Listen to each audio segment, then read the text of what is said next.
Okay, getting into trapping our opponent's arm with our leg from back control. I'm going to show you guys the straight jacket first, which is the best way of doing it, one of the best ways, because we obviously just covered some of the grip fighting in the last video. And then I'm going to show you guys just something I use a lot that Henry Gracie actually teaches, of just threatening the choke and then using the energy that your opponent gives you to be able to trap the arm.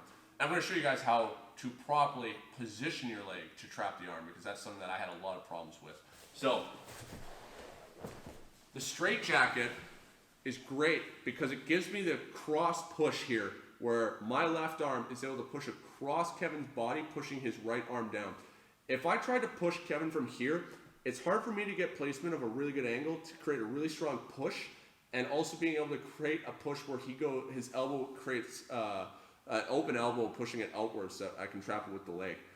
My elbow also tends to have to open from here, and I have a hard time. Either I open my elbow to try and increase my pressure of being able to utilize my back a bit, but I become weaker, or I'm trying to do just a tricep press down here, and that's not a strong motion. However, across the body, I can close my elbow and have a really strong push.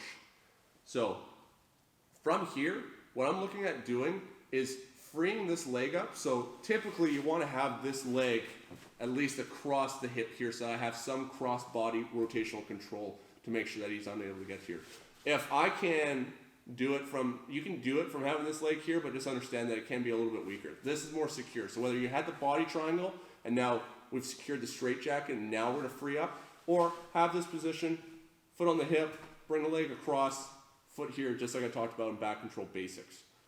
What I'm looking to do is push his arm down here. Having this grip, I have my index or my middle finger wrapped around into the divot of his wrist and my thumb on the other side, and I'm pushing it down. And what I'm looking at doing is not having my knee out here and using flexibility, where you can see how I externally rotate my hip. I'm looking at bringing my knee up over top of his shoulder. And so if you have to, in order to do this, adjust your hip angle. From here, because of the control I have, and because I have his hip here, I can kind of scoop myself down so that I'm going to have a little bit more of a disconnect here, where his shoulder blades are actually going to be a little bit lower down on my ribs rather than chest here, because my head's right next to his head. It can be difficult to bring my leg up like this. But if I'm here, it's much easier for me to bring my crook of my knee up over top of his shoulder, and from here I'm looking to just bring my foot, my heel up closest to the wrist as possible. You can do this sometimes just down here at the crook of the elbow, pushing into his forearm, but obviously the lever control becomes weaker, and I'm only able to do this because my leg can overpower Kevin's arm. And it's also going to be harder for me to bring his arm all the way back so I can trap it effectively. Use this wrist to push it out and guide it. If he's keeping his elbow in really tight, that doesn't matter. We're pushing the wrist out here.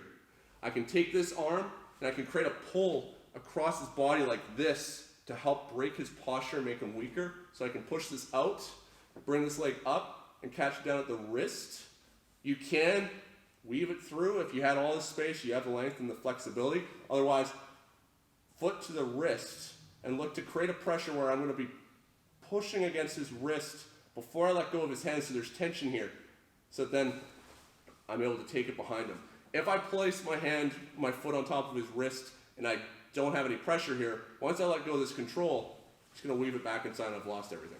So here, creating this strong angle, locking my arm out, knee up over his shoulder, catch down at the wrist. I pull his wrist into my foot and I push my foot into his wrist. And now from here, I let go, sliding it off out of my fingers. And I bring my foot behind the small of his back. So this is where people make mistakes. And sometimes we don't have the room to do it.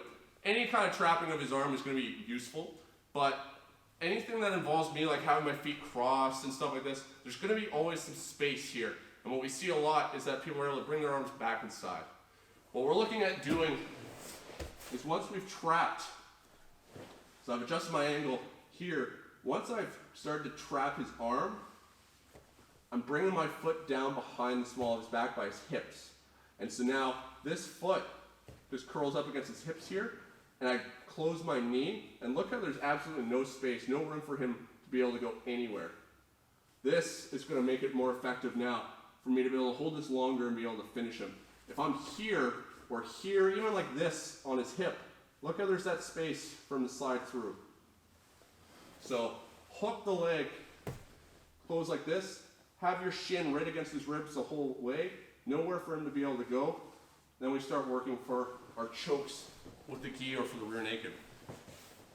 Another option, I can still do this against black belts, but it's not as successful, is just going for the choke.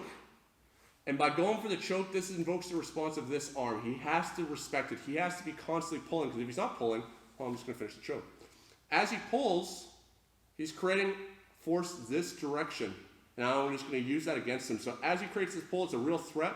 I extend my arm outwards with it. I just let him go and I push to accelerate it, and I trap his arm. I can throw my leg over. I'm turning my hand down, thumb down, hand out, and I'm looking to catch here, creating a wall so it's not so easy for him to be able to get his arm back.